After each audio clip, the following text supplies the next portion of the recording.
Welcome back ناظرین، ایک مرتبہ پھر آپ کو اپنی رمضان المبارک کی خصوصی نشریات نور رمضان میں خوش آمدید کہتے ہیں۔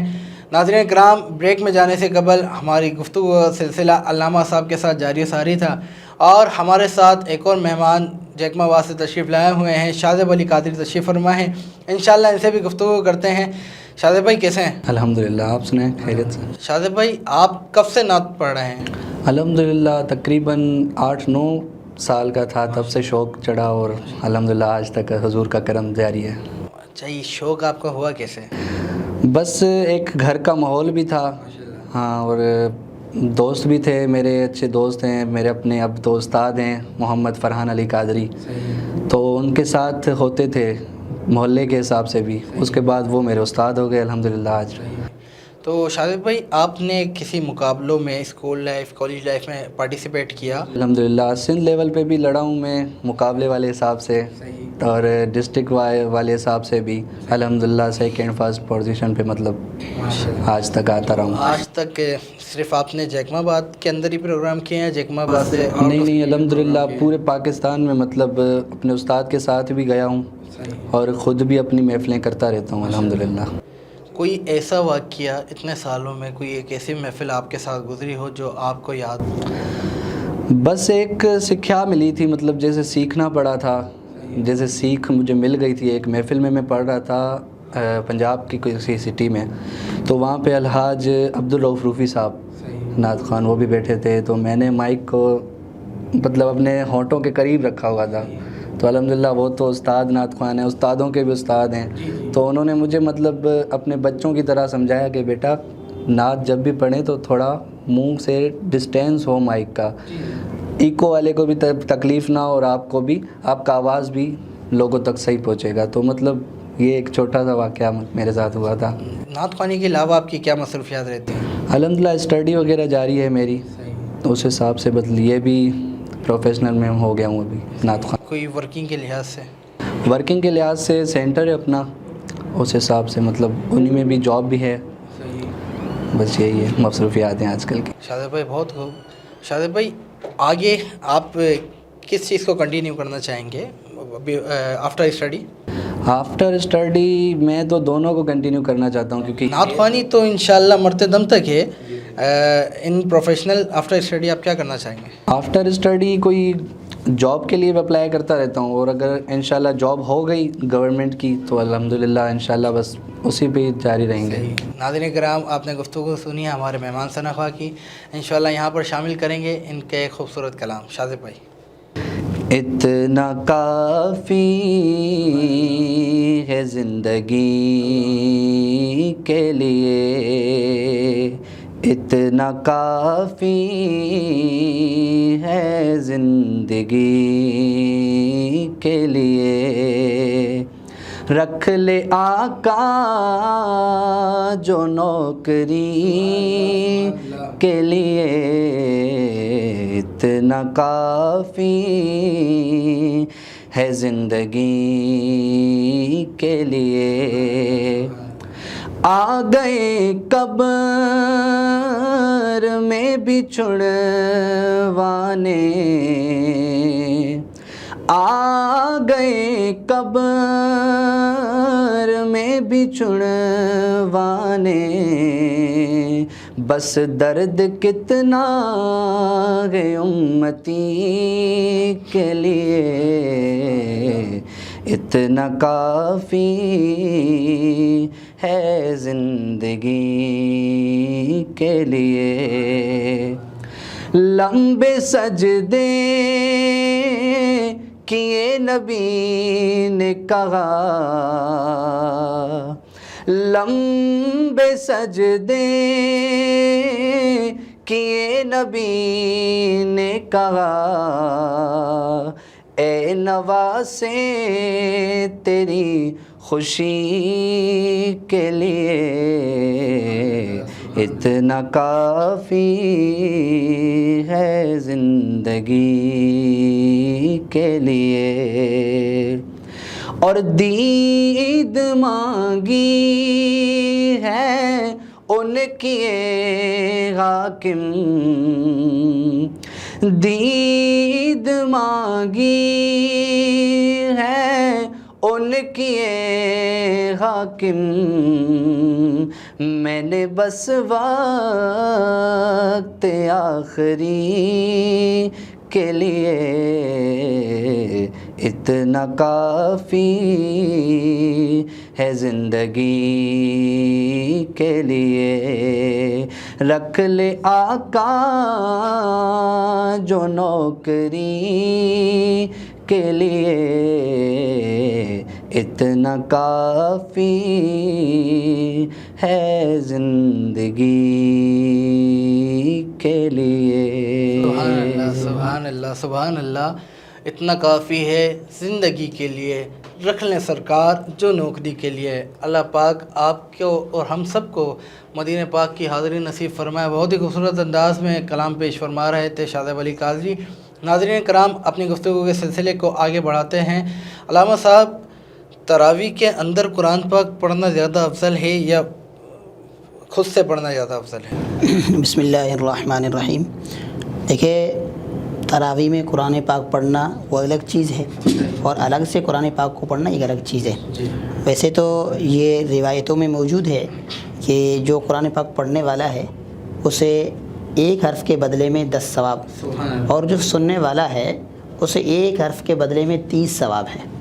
اور قرآن پاک کو ویسے بھی جب ہم تلاوت کرتے ہیں تو حدیث مبارکہ میں آئے کہ جو شخص قرآن پاک کو تلاوت کرتا ہے، تو عام دنوں کی بات کر رہا ہوں میں، اس میں رمضان اور غیر رمضان کا کوئی شرط نہیں ہے، عام دنوں میں بھی فرمایا جو شخص رمضان المبارک میں جو شخص قرآن پاک کی تلاوت کرتا ہے تو اسے ایک حرف کے بدلے میں 10 نے کیا۔ اور پھر حضور نے فرمایا کہ میں یہ نہیں کہہ رہا ہوں کہ الف لام میم ایک حرف ہے، بلکہ فرمایا کہ اس میں الف جو ہے ایک الگ حرف ہے، میم ایک الگ حرف ہے، لام ایک الگ حرف ہے، یعنی ایک حرف کو الگ الگ، یعنی الف لام میم ایسے کر کے ہر حرف کے بدلے میں فرمایا ہے کہ 10 نیکیاں ہیں۔ تو یقیناً قرآن پاک کو نماز میں پڑھنا اس کی اپنی ثواب ہے، اور نماز سے ہٹ کر عام روٹین میں قرآن پاک کی تلاوت کرنا اس کی اپنی ثواب ہے اور اس کی اپنی اجر ہے۔ اور جو قاری صاحب قرآن پاک کو نماز میں تلاوت کر رہے ہیں یقیناً وہ فضیلتوں کے حامل ہے، اس کی اپنی ثواب ہے، اور اس کا قاری صاحب کا اپنا ایک مقام و مرتبہ ہے۔ اور جو لوگ سننے کی سعادت حاصل کر رہے ہیں، سماعت کر رہے ہیں، غور کے ساتھ، غور و فکر کے ساتھ اور پورے اہتمام کے ساتھ، جیسے ابھی میں نے پیچھے عرض کیا تھا نا کہ پیچھے بیٹھ کر چائے چل رہی ہو اور پھر قاری صاحب پڑھ رہے ہو، اس سماعت کی بات نہیں چل رہی ہے۔ جیسے بھی قرآن کے لیے یہی فرمانا کہ وَإِذَا قُرِئَ الْقُرْآنُ فَاسْتَمِعُوا لَهُ وَأَنصِتُوا لَعَلَّكُمْ تُرْحَمُونَ۔ جب قرآن کی تلاوت کی جائے تو اسے تم غور سے سنو تاکہ تم پر رحمت اللہ تعالیٰ کی نازل ہو، لعلکم ترحمون، تاکہ اللہ تعالیٰ تم پر رحم فرمائے۔ تو ہمیں جب قاری صاحب تلاوت کر رہے ہو نماز تراویح کے اندر تو پھر ہمیں غور و فکر کے ساتھ اسے سننے کی ضرورت ہے، اور اگر ہمیں پڑھنے کی سعادت حاصل ہو رہی نماز تراویح میں تو یہ سونے پہ سہاگا ہے، اور اس کے علاوہ بھی جب ہم قرآن پڑھیں تو یقیناً اس میں بھی بے شمار ثواب ہے۔ چلو صاحب، یہاں پر ایک سوال بنتا ہے کہ اکثر اوقات ہم نے سنا ہے کہ جب قرآن پاک اگر تراویح کی صورت میں اور رمضان کے آخری عشرے میں شبینے ہوتے ہیں مختلف مساجد میں، اور قرآن پاک تلاوت کر رہا ہو بندہ، پڑھا رہا ہو شبینہ یا تراویح پڑھا رہا ہو، تو اس دوران ہم الگ سے قرآن نہیں پڑھ سکتے؟ بالکل، جب قرآن کی تلاوت ہو رہی ہو، نماز میں ہو یا اس کے علاوہ ہو، تو ہمیں احتیاط کرنی چاہیے، کیونکہ فرمان وَإِذَا قُرِئَ الْقُرْآنُ فَاسْتَمِعُوا لَهُ وَأَنصِتُوا لَعَلَّكُمْ تُرْحَمُونَ۔ جب قرآن کی تلاوت ہو تم اسے غور سے سنو